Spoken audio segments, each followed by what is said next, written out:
사랑하는 성도 여러분, 오늘 또 좋은 날입니다. 좋으신 우리 하나님께서 여러분 가운데 은혜와 기쁨으로 충만하게 채워주시기를 주의 이름으로 축복합니다. 오늘은 찬송가 493장 그리고 시편 148편 말씀으로 우리 함께 나누도록 하겠습니다.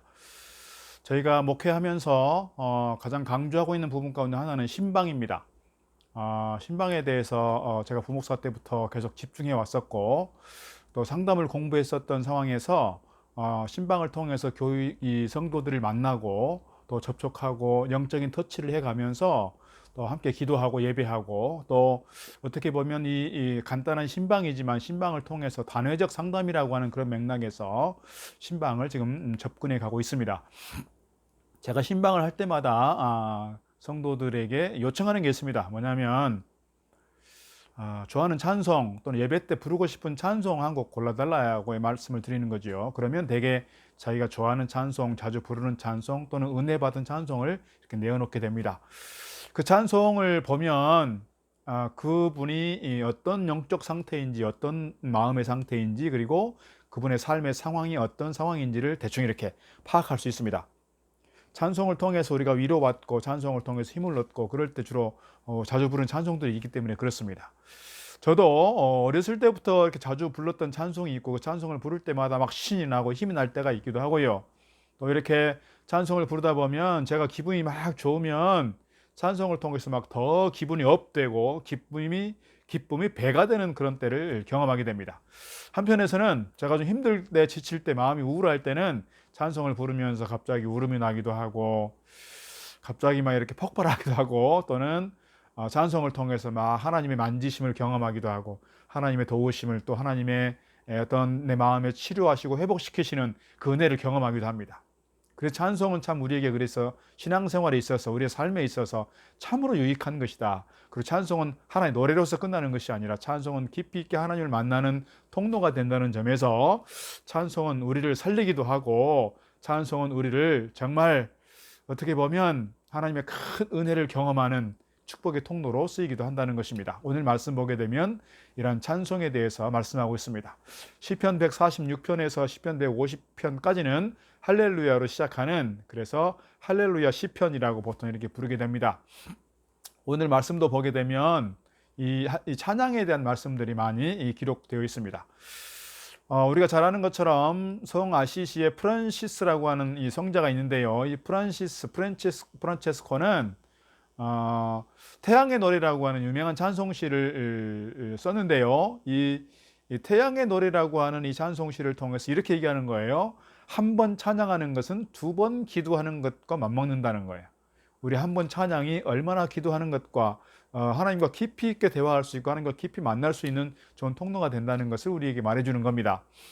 그 노래에서 그분은 이렇게 말합니다. 해와 바람과 불을 형제라고 부르고 달과 물과 땅을 자매라고 불렀다는 거예요. 그래서 이 세상 가운데 살아가는 모든 피조물들을 형제요 자매라고 부르면서 하나님께 대하여 함께 찬양하자고 찬양의 자리로 초청하고 있는 걸 볼 수가 있습니다. 오늘 이 시편 148편을 읽다가 영감을 받게 되었고, 그 영감을 가지고 태양의 노래를 썼다는 것이죠. 오늘 말씀 잘 보면 찬양 또는 찬양하라, 찬양할지어다, 찬양함은, 이런 단어들이 총 12번 이렇게 등장합니다. 그러니까 이 시가 얼마나 찬송을 강조하고 있는지를 보여주는 것이죠. 오늘 본문의 말씀을 보면 크게 두 구조로 나누어 있습니다. 하나는 우리가 왜 하나님께 대하여 찬양해야 되는지, 찬양해야 될 이유에 대해서, 그리고 우리가 하나님께 대하여 찬양할 텐데 그 찬양의 자리로 우리를 부르시고 있는 오늘 이 하나님의 메시지를 우리가 본문에서 찾아볼 수가 있습니다. 찬양해야 될 이유를 먼저 보자면 5절 6절이 이렇게 기록하고 있습니다. 그것들이 여호와의 이름을 찬양함은 그가 명령하심으로 지음을 받았습니다.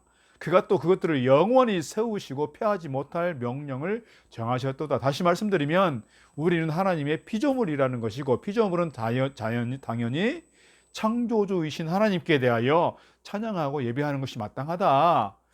이것이 중요한 찬양의 이유라는 거예요. 우리가 찬양해야 될 이유. 이사야를 통해서도 하나님께서 말씀하실 때 하나님께서 우리를 택하신 중요한 이유, 우리를 지으신 중요한 목적이 있다. 그것은 하나님께 대하여 영광을 돌리고 하나님께 대하여 찬양하도록 하기 위함이라 말씀하고 있습니다.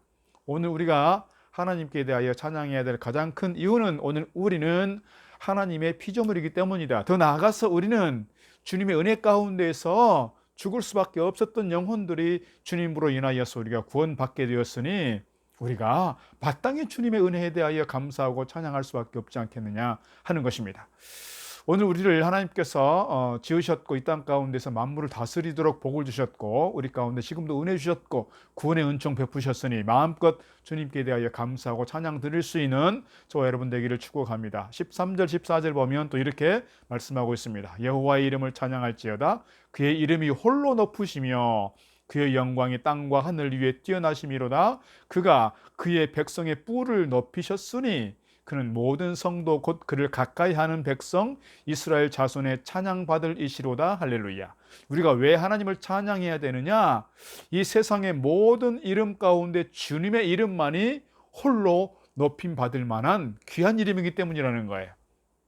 그래서 시편 136편 같은 데서도 보면 신들 중에 신이신 만왕의 왕 되신 그 주님에 대하여, 그 하나님께 대하여 세상의 그 무엇보다도 가장 존귀한 하나님, 그 세상의 그 무엇과도 비교할 수 없는 그 하나님께 대하여 우리가 찬양하는 것이 마땅하다, 이렇게 기록하고 있는 것입니다. 그런 점에서 우리가 우리 마음과 정성을 다해서 어디에서든 어떤 상황에서든 늘 하나님께 대하여 찬양하고 찬양을 통해서 하나님의 은혜를 입고 찬양을 통해서 하나님의 위로와 새 힘을 얻는 저와 여러분 되기를 주의 이름으로 축복합니다. 오늘뿐만 아니라 본문에서는 우주 만물을 주 하나님 찬양의 자리로 초대하고 있는데요, 우리 인간뿐만이 아니라 모든 우주 만물을 그 예배의 자리로, 찬양의 자리로 초청하고 있습니다.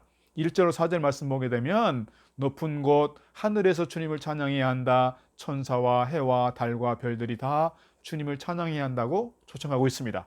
또 7절로 12절 말씀 보면 세계 모든 것을 다 얘기하는 거예요. 낮은 곳 온 땅에 주님을 찬양해야 한다. 바다의 괴물들과 바다의 심연과 불과 우박과 눈과 서리와 세찬 바람과 모든 것들이 온 우주에 충만한 피조물 전체 일체가 주님께 대하여 찬양해야 한다고 초청하고 있는 것입니다. 어떻게 생각을 해보시면 우리 교회가 찬양대를 보면 사부로 찬양을 할 때도 얼마나 아름다운 하모니가 들리는데, 우리 사람만이 아니라 온 우주 만물이 주님을 찬양한다고 생각할 때 정말 이 코러스는, 이 하모니는 얼마나 아름답고 얼마나 웅장할까, 그런 생각을 갖는 거예요. 우리가 정말 매 순간마다 매 시간마다 하루를 시작하면서 하루를 닫으면서 감사로 하나님께 대하여 찬양하고 기도할 수 있는 저와 여러분 되기를 주의 이름으로 축복합니다. 전설처럼 내려오는 이야기 하나 드리려고 합니다. 6.25 때 이야기입니다. 어떤 목사님 한 분이 6.25 동란 때 교회를 지키다가 인민군들에게 붙잡혀서 이렇게 총살형 당하게 되었습니다. 인민군이 묻습니다. 마지막 소원이 뭐냐? 그랬더니 목사님께서 내가 마지막 찬송이라도 한 곡 부르고 가면 좋겠다. 찬송 한 곡 부르게 해주시오. 그랬단 말입니다.